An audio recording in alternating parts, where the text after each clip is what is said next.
Magandang gabi po mga kapatid sa Majuro Christian Church. Kamusta po kayo mga kapatid? At tayo po ngayon ay nasa ating pulong panalangin ngayong gabi nito. Ngayon po dito ay araw ng Lunes at day off po namin mula kahapon. So ganitong araw ko po ginagawa ang video na ito para sa pulong panalangin. At sa mga susunod na araw naman ay yung ating sermon pagka araw po ng linggo. Pasensya na po kayo sa nadidinig po ninyo, meron po nagdidrill kasi sa taas po ng floor na ito, no? Next floor doon sa 30, kaya medyo maingay, ba't natapat pa ngayon ang pagdidrill nila habang nagtatrabaho. Kamusta po kayo mga kapatid? At sa ating pong pulong panalangin, gaya po ng ating pinag-uusapan, na magkaroon tayo ng serye tungkol sa pag-uusap natin tungkol sa tunay na pagsamba, sa tunay na Diyos na ating pong sinasamba. At last Friday ay nagsimula po tayo na ang tunay at ang kahalagahan po ng tunay na pagsamba na hinahanap po ng ating Panginoon ay ang may tunay na relasyon po sa Kanya bilang ating Panginoon at sariling tagapagligtas. Ibig sabihin po, yung mga sumampalataya na sa ating Panginoong Jesucristo bilang Panginoon at sarili niyang tagapagligtas. At sa pamagitan ng kamatayan ni Kristo, yun po ang naging paraan upang muling panumbalik po yung ating relasyon sa Kanya. Bilang isang taong makasalanan sa tunay na Diyos na banal, na tayo po ay makalapit sa Kanya at magkaroon muli ng buong relasyon, ay ito sa pamagitan po ni Kristo Jesus na Kanyang bugtong na anak na namatay sa krus para sa ating kasalanan, sa katubusan ng ating kasalanan. At tayo po ay tinulungan, no, ng banal na Espiritu na nananahan po sa atin ngayon para po mas lalo nating maintindihan, maunawaan ang kahalagahan po ng ginawa ni Kristo sa pamagitan ng Kanyang kamatayan sa krus. Tayo po ay nagkaroon po ng karapatan maging anak ng Diyos nung tayo po ay sumampalataya sa Kanya. So doon po nagsisimula ang buong relasyon na ibinigay muli ng ating Panginoon Kristo sa Ama upang tayo po ay makasamba sa Kanya, no? Kaya napakahalaga po noon na sa ating mga sarili, ako nga ba ay may tunay na relasyon sa aking Panginoon? Dahil kung wala, ay wala pong masasabi natin na meron tayong tunay na pagsamba sa tunay na Diyos. No? Hindi po ito nakabatay sa ating mga tradisyon, kaugalian o magagawa ng ating mga sarili, kundi po ito ay nakabatay at naaayon po sa katotohanan ng salita ng Diyos na siyang gumabay sa atin sa tulong ng Banal na Espiritu, na maunawaan natin kung paano tayo lalapit, no, at sasamba sa ating Panginoon. So ngayon po ay samahan po ninyo ako muli sa isang talata mula po sa aklat ni Juan at bigyan pansin po natin ito, no? Dahil ang tunay na pagsamba ay relasyon, pakikipag-ugnayan po ng lumikha sa kanyang nilikha, no? At bigyan pa natin ng mas kahalagahan po ang kaugnayang ito na meron tayo sa ating Panginoon sa pamagitan na ginawa ng ating Panginoon Kristo. Basahin po natin ang John chapter 15 verse 5, no? John 15 verse 5, ang konteksto po nito ay ang tunay na puno ng ubas, walang iba kundi ang ating Panginoong Kristo, at ang mga sumampalataya sa Kanya na nakaduktong ay ang mga sanga, no, nito, na doon tayo kumukuha ng buhay sa pamagitan ng puno. Siya ang nagbibigay ng sustansya sa atin, ng lakas, habang tayo po ay nakaugnay sa Kanya, nakakabit, no? At bigyan pasin po natin ng verse 5. Ano po ang sabi ng John 15 verse 5, ako ang puno ng ubas at kayo ang mga sanga. Ang nananatili sa akin at ako sa Kanya, ang siyang nagbubunga ng sagana, sapagkat wala kayong magagawa kung kayo'y hiwalay sa akin. Tayo muna po'y manalangin. Panginoon, salamat po muli sa pagkakataon na makapag-aral kami ng inyong mga salita. Sa tulong po ng inyong Santong Espiritu na siyang gagabay sa amin sa buong katotohanan ng inyong mga salita.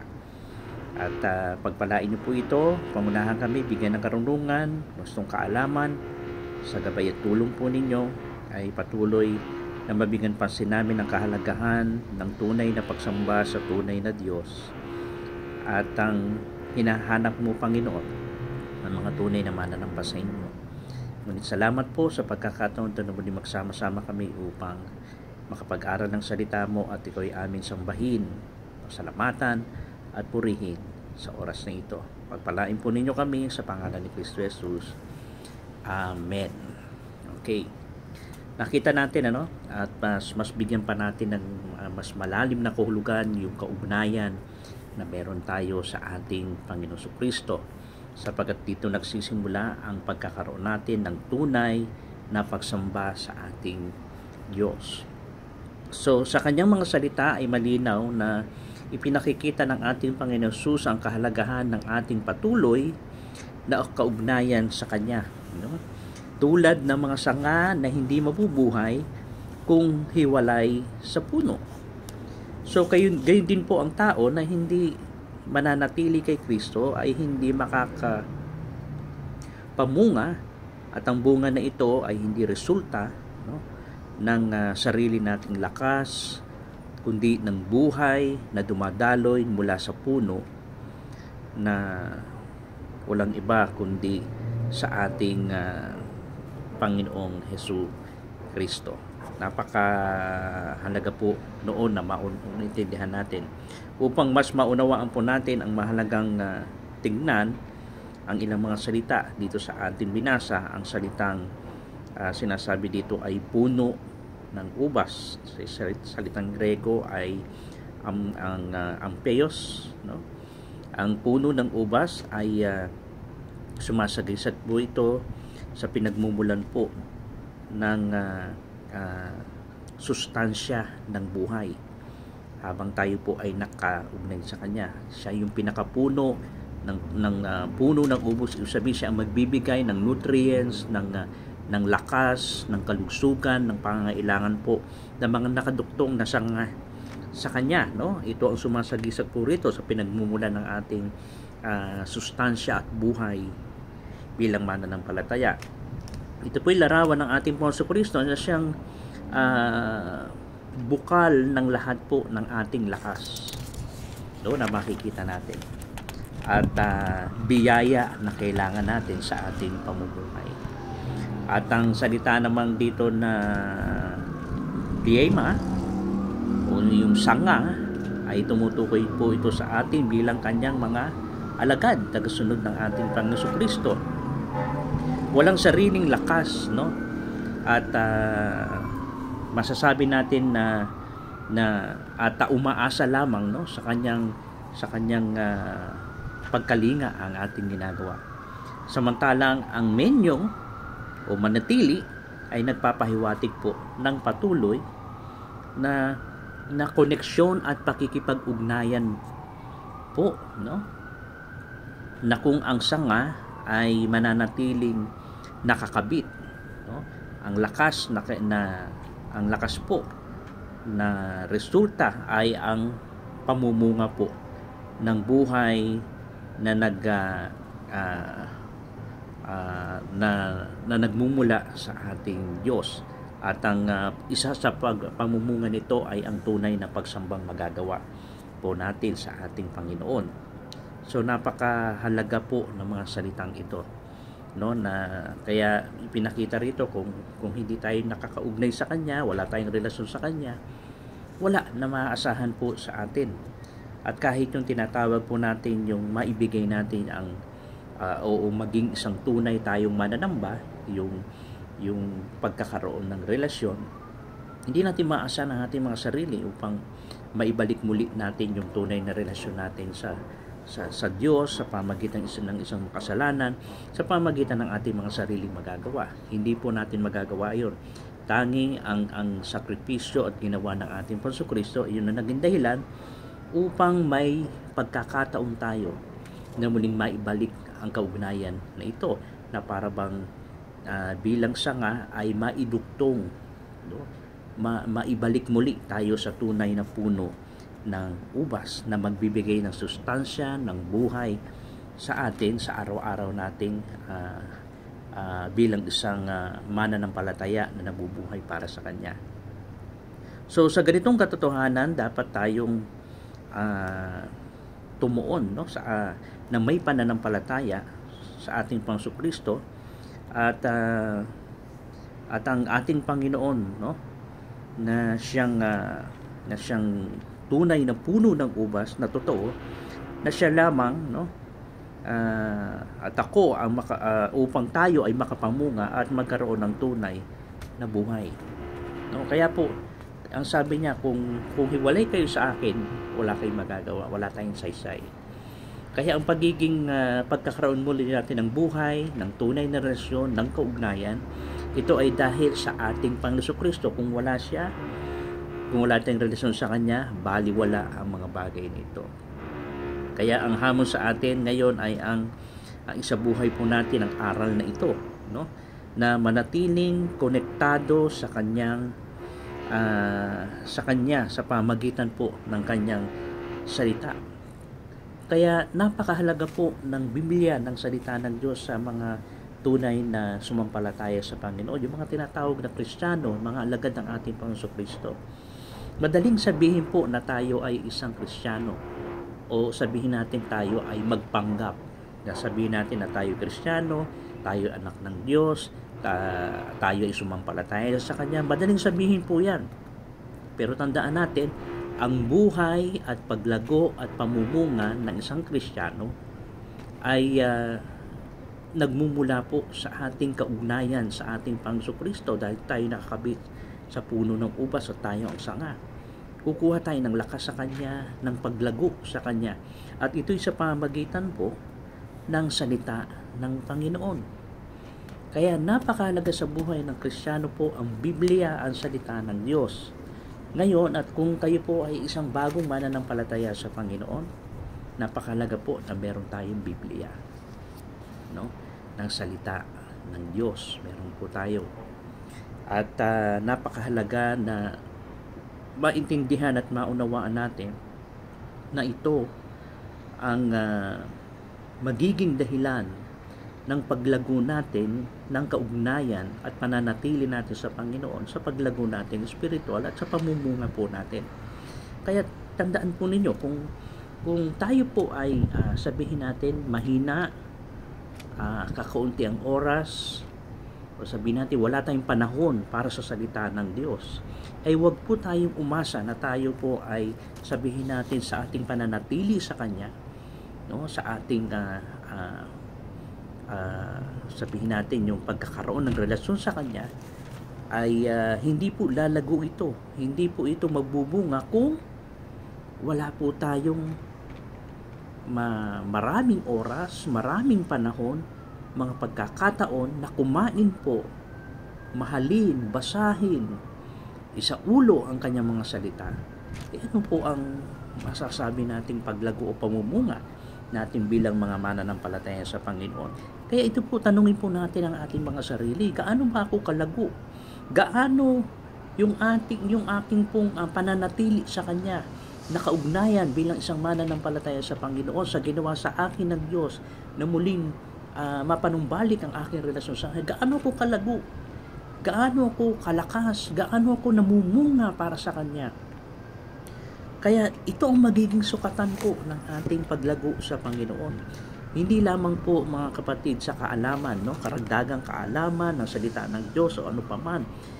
Ang sinasabi natin dito ay yung makain natin mabuti, ang ibig sabihin nito, yung mapagmulayan natin, mapag-aralan natin. And then sa buhay natin, ang mga kaalamang ito ay ating ipamumuhay, no, na nagpapakita ng tunay na pagbubunga at nakapagbibigay po ng kaluwalhatian sa ating Diyos. Hindi po tayo nagpaparamihan ng kaalaman dito. Ano po yung mga nakikita ninyo, yung mga tao na sinasabi nyo sila ay Kristiyano, no? At ipinagmamalaki ang dami ng kaalaman nila sa salita ng Panginoon. Yabang lang po ang makikita natin na klase ng pamumuhay na meron sila. Pero kakaiba po ang tunay na bunga na sa pamagitan, no, ng gabay at patnubay ng salita ng Diyos sa mga nalalaman niya na ito'y naipamumuhay niya dahil sa pagmamahal sa ating Panginoon. At patuloy na pamumunga at paglago sa ating espiritu, makikita natin na ito ay magdudulot at magbibigay ng karangalan at kaluwalhatian sa Panginoon, and then kahit sa mga taong nakakakita sa Kanya, kahit sa mga kasamahan natin, nakasama natin sa pananampalataya. Dahil dito tayo ay babaguhin ng Diyos, no? Pupunuin ng pagmamahal, pagpapatawad, kagandang loob, at huhubugin ang ating mga katangian gaya ng katangian ng ating Panginoon Kristo, sapagkat habang tayo ay lumalago sa Panginoon, ay unti-unti na tayo ay nagiging katulad ng ating Panginoon Kristo, sapagkat ito ang layunin ng ating pagkaligtas, ng ating paglago araw-araw sa ating pananampalataya sa Panginoon. Kaya napakahalaga po noon, no, mga kapatid, ng kaugnayan na meron tayo ngayon, ang patuloy na manatili tayo sa Panginoon. Habang nananatili tayo, tayo ay lumago sa ating pananampalataya sa ating Panginoon. Kaya napakahalaga gaano ang ibinibigay nating panahon, gaano ang ating sabihin natin pagpapahalaga sa salita ng Diyos, sapagkat habang ang isang halaman ay inaalagaan nating mabuti, binibigyan ng tamang mga pagkain na dapat kainin niya, umasa tayo na magbubunga siya ng maayos. Yung inaasahan natin na pagbubunga ay aanihin natin yon sa tamang panahon at sa tamang bunga na inaasahan natin. So ganun din po tayo sa ating spiritual sa Panginoon, no? At huwag tayong manatili lang na ay meron akong kaugnayan na sa Panginoon, siya ay aking Panginoon, sarili tagapagligtas, kundi dapat mas lalo pa natin babarin ang ating sarili, nasain natin ang salita ng Panginoon, no? Mag-aral, magkaroon ng kaalaman, at ito ay ating ipamuhay sa ating mga sarili. Alam na alam po natin at alam po ninyo, kung ang isang tao na nagsasabi na isang Kristiyano, marami siyang mga nalalaman sa salita ng Panginoon, kung mali ang klase ng kanyang pamumuhay, hindi po yun ang tunay na bunga na inaasahan natin, no, na makapagbibigay po ng karangalan sa ating Panginoon Kristo. Naniniwala ko sa tamang pagkain ng salita ng Diyos, tamang pamumunga, tamang buhay, tamang pagkahubog sa katangian na inaasahan ng Diyos ang mangyayari para sa atin. Hindi lamang po isang pagmamayabang, no, para sa ating mga sarili. So hayaan natin ng Diyos bilang alipin niya tayo, yung mga bagay na yung mga pumipigil, no, sa ating pamumunga, sa kanyang espiritu sa tulong at buhay na ibinibigay niya sa atin. Hayaan natin yung mga humahadlang na ito ay alisin niya, no? Mawala sa ating mga buhay, sa ating mga sarili. At ipakita na ang bunga ng pagmamahal, kapayapaan, katuwiran sa pakikitungo natin para sa iba. Minsan nakakatawa o minsan talagang nagbibigay malaking tanong sa ating mga sarili. Kristiyano nga ba ito? No? Minsan ba nagtataka kayo? At minsan tinatanong nyo ang inyong mga sarili, no? At tayo talaga ay nag-aanilangan. Talaga bang ang taong ito Kristiyano? Mananampalataya raw siya, Kristiyano raw siya, nagbabasa ng Biblia o ano pa man. Pero nakikita natin salungat sa salita ng Diyos kung anumang klaseng buhay meron siya, no? Nasa halip na nakikita natin yung kapayapaan, pagmamahal, katuwiran na mula sa salita ng Diyos, yung pakikitungo lalo na sa mga tao at lalo tigit sa mga kapwa natin mananampalataya sa Panginoon. Pero parang hindi yata at mali.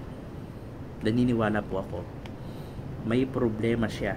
Unang-una, tunay nga ba ang kanyang relasyon at kaugnayan sa ating Panginoon?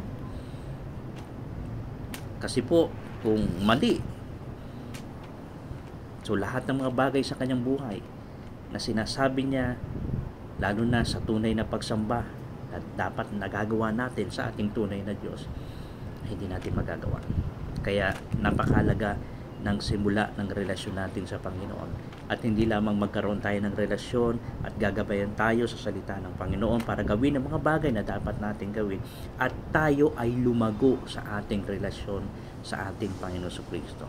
Salamat sa buhay na natagpuan natin sa ating Panginoon Kristo, na siyang puno ng ubas na totoo, at naway manatili po tayo sa Kanya at mamunga ng mga gawa na nagbibigay po ng kaluwalhatian sa ating Diyos.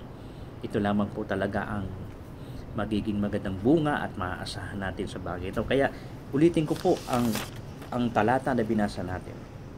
Ako ang puno ng ubas, kayo ang mga sanga. Ang nananatili sa akin at ako'y sa Kanya. Isang magandang salita ritong pananatili ay ibig sabihin ay talagang nagpapatuloy, at makikita natin na siya'y nananatili at nagpapatuloy, nagbubunga siya. Okay? At ang sabi rito ay ako sa Kanya ay siyang nagbubunga ng sagana, sapagkat kung wala ako, wala kayong magagawa. Tandaan po natin ito. Siya ang pinagkukunan natin ng sustansya ng pangangailangan natin sa espiritual upang tayo ay lumago sa ating pananatili at pagpapatuloy sa ating Panginoon. Okay? Ngayon kung napapansin at nakikita mo sa sarili, parang hindi po ako nagbubunga. Parang baliwala po ang nangyayari sa aking buhay bilang isang Kristiyano. Pero dapat po, habang tayo ay nakaduktong at may kaugnayan at relasyon sa ating Panginoon, patuloy tayong nananatili sa ating Panginoon Kristo, dapat nagbubunga po tayo. Nagbubunga tayo. Sapagkat kung tayo ay hiwalay at walang relasyon sa ating Panginoon, wala akong magagawa. Wala tayong magagawa sa ating buhay na sinasabi natin buhay na merong relasyon sa Kanya, merong tunay na pagsamba, etc. Nagsisimula talaga ang lahat sa pakikipag-ugnayan at relasyon natin sa Panginoon Kristo bilang Panginoon sarili natin tagapagligtas. Ulit ko po, ang mabuting balita ng kaligtasan lamang na Kanyang ipinahayag tungkol sa pag-ibig ng Diyos sa atin, na ibinigay niya ang Kanyang bugtong na anak, at namatay sa krus upang ang sino man sa Kanyang sumampalataya huwag mapahamak kundi magkaroon ng buhay na walang hanggan.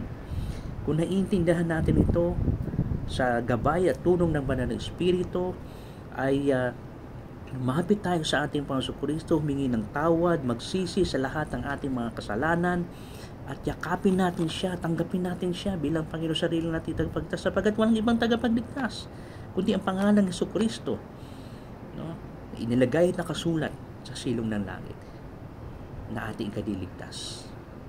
At sa sandaling maranasan natin ang pagtitiwala, paglapit sa Kanya, may pagpapakumbaba, ng pag-amin ng ating mga sarili na tayo makasalanan, at tinatanggap natin ang pagbabayad ni Kristo ng ating makasalanan at siya'y ating sinasampalatayanan bilang ating Panginoon at sariling tagapagligtas. Bibigyan niya tayo ng karapatan ng pagpapatawad ng Diyos, karapatan na maging anak ng Diyos, at pagkalooban ng buhay na walang hanggan, at hindi tayo mapahamak pagdating ng panahon. And then, sa sandaling meron tayong kaugnayan at relasyon na sa Kanya, sa ating pananatili sa Kanya, pagpapatuloy, kailangan nating lumago sa ating pananampalataya sa Panginoon. At isa sa tunay na paglago na nakikita natin ay lumalago at nagiging matamis at masarap ang ating pagsamba sa ating tunay na Diyos. At salamat kung ang bawat isa sa atin ay masumpungan ng Panginoon na Kanyang hinahanap na isa sa mga tunay na mananamba sa tunay na Diyos. Salamat sa biyaya ng Diyos. At sana patuloy tayong lumago sa ating pananampalataya sa Kanya. At sana at isa rito ay mas lalo tayong lumago at maging matamis ang ating personal na pagsamba sa ating Panginoong Jesucristo. Inuulit po natin, kung tayo ay hiwalay sa Kanya, kung tayo ay wala sa Kanya, kung tayo ay walang kaugnayan sa Kanya, wala tayong magagawa sa ating mga sarili. Kaya patuloy nating pagtiwalaan, pasalamatan ang ating Panginoon Jesucristo. Nawa po ipagpalain kayo sa isang talata na yan sa John 15 verse 5. Patuloy tayong magdalangin sa Panginoon, na patuloy tayong lumago araw-araw sa Panginoon. Baguhin niya sa ating mga katangian at maging katulad ng ating tagapagligtas na si Kristo Jesus sa bawat araw ng ating buhay. Mag-iingat po kayo mga kapatid. Lagi po tayong magdalangin sa Panginoon at tayo po'y patuloy na palaguin ng ating Panginoon Jesucristo. Nawa, sa darating pong linggo, muling magsama-sama tayo sa pagsamba sa Kanya, pagpupuri at paglilingkod para sa ating Panginoon Jesucristo. Patuloy po kayong mag-iingat at patuloy po tayong magdalanginan at patuloy tayong palaguin ng Panginoon sa ating pananampalataya. Tayo po'y manalangin. Panginoon, salamat po sa maikling mga sandali na muling nakasama kong mga kapatid sa Majuro Christian Church sa pulong panalangin. Patuloy po kaming tulungan na lumago sa inyo, magbunga, at gabayan po ang Majuro Christian Church sa kanilang pananampalataya, na patuloy mong gabayan, ingatan ng bawat isa.